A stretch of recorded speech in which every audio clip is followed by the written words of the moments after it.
Hello, so I'm going to document my steps of making a homemade waterfall. And first, what you need is a tub full of water, a submersible pump, which we use in a fish tank. Next step is to attach the pipe to this motor. You can see I had to heat it to make it fit.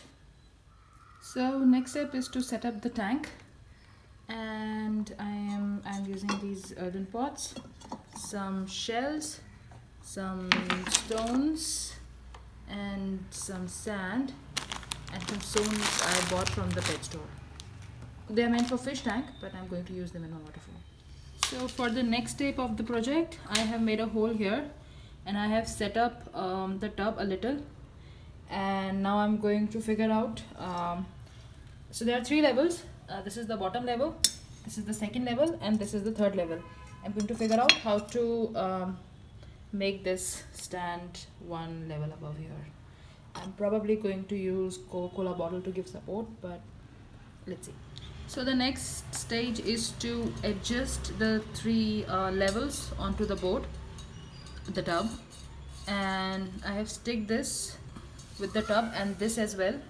And for this I'm using this glue. It's pretty strong and it's called Araldite. So yeah, basically you have to mix these two and then stick it up, and it works pretty good on plastic. So this is the first try run, and this seems to be working okay-ish.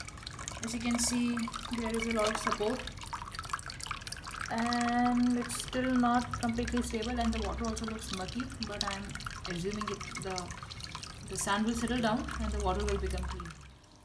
Yes, so this is it, guys.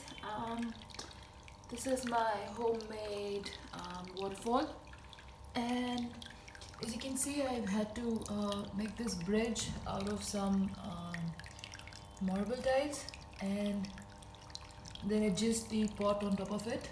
And to have the water clean out a little, I've put some potash alum so that the sand settles down.